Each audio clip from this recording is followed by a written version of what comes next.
उत्तर प्रदेश के law and order की मिसाल उत्तर प्रदेश के बाहर भी दी जाती है और प्रशंसा होती है। ये हम सभी लोगों के लिए खुशी की बात है। सुधार की गुंजाइश तो हमेशा रहती है।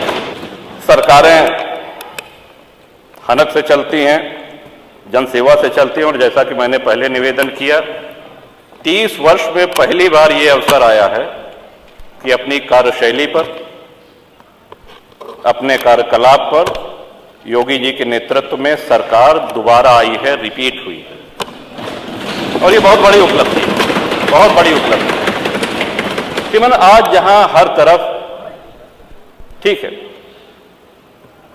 हमको राष्ट्र हित में, हमको प्रदेश हित में, हमेशा मेरे दल जनसत्ता दल का ये रहा है कि जो भी पिछड़े हैं, जो भी वंचित हैं, उनकी लड़ाई शुरू से मैं लड़ता आया हूं। लेकिन वहीं ये भी सराहनीय है कि आप जिस आसन पर बैठे हैं, उस आसन पर बैठने वाले आदरणीय अध्यक्ष जी, अगर देखा जाए कि उनकी विधानसभा में उनके सजातीय कितने लोग।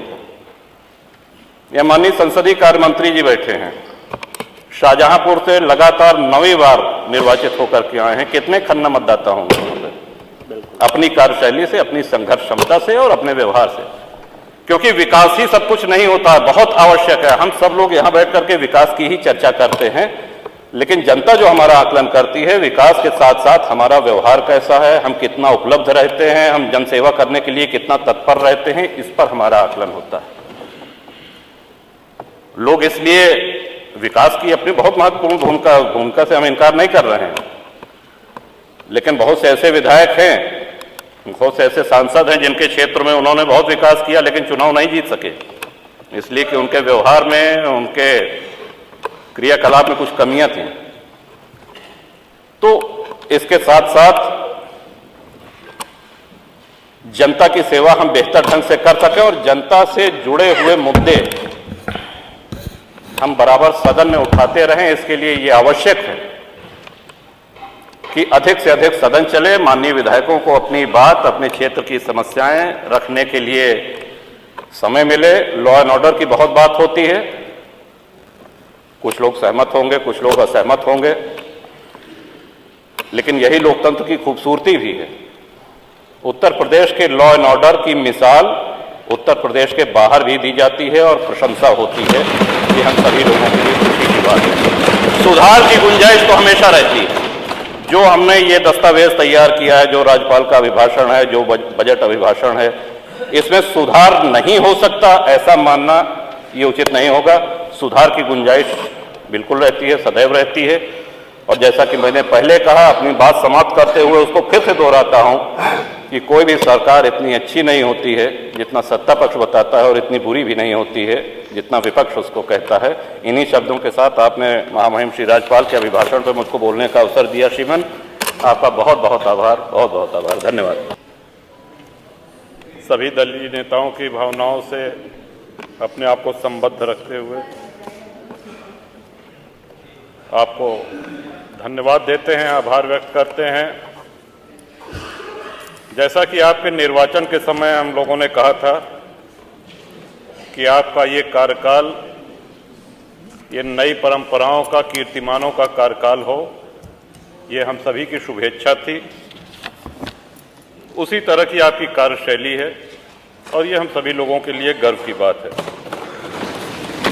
श्रीमान, एक निवेदन है, माननीय संसदीय कार्य मंत्री कभी कुछ देंगे नहीं। वो शास्त्रों में कहा गया है, निपस्य चित्तम कृपणस्य वित्तम, तो आगे का नहीं कहेंगे। लेकिन श्रीमान, इतना विचार जरूर किया जाए कि 403 विधायक हैं और इसमें कोई सत्ता पक्ष और प्रतिपक्ष की बात नहीं है।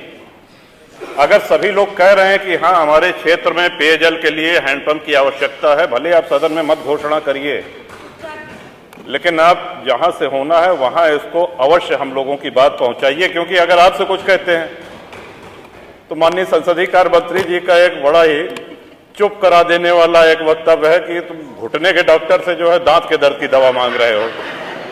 तो हमने कहा कि या तो दांत के डॉक्टर से अपॉइंटमेंट दिलवा दीजिए और या दांत के डॉक्टर से दांत के दर्द की दवा। और श्रीमान, जहां तक जीएसटी की बात है, इतना अवश्य है कि जो भी हम लोगों के हाथ में विधायक निधि आए वो उतना ही जो है बाहर संदेश जाना चाहिए। अलग अलग ढंग से जीएसटी को लोगों ने जोड़ा है, कोई कह रहा है 18% तो 4.25 है तो 4 मिलेगा, 3.25 मिलेगा, जो भी मिले आपकी तरफ से यही आना चाहिए कि इतनी विधायक निधि है और ये हमने या तो जीएसटी मुक्त करके पूरा 5 करोड़ दे दीजिए, और नहीं तो 4 करोड़ अगर मिल रहा है तो उसको 4 ही करोड़ बताया जाए, 5 करोड़ न बताया जाए, क्योंकि जनता ये समझेगी कि हमको बहुत। और ये श्रीमान पूरे सदन की भावना है। इसके साथ ही विधानसभा के सभी कर्मचारी, सभी अधिकारी, आप सबका हम आभार व्यक्त करते हैं। श्रीमान एक मांग छोटी सी सुरक्षा कर्मियों की तरफ से आई है कि जितने दिन सदन चलता है इनको पौष्टिक आहार भत्ता पुलिस कर्मियों के बराबर दिया जाना चाहिए। इस पे आप कृपा पूर्वक विचार करें, यदि संभव हो सके तो बहुत अच्छा रहेगा। इन्हीं शब्दों के साथ विधानसभा बहुत का बहुत धन्यवाद।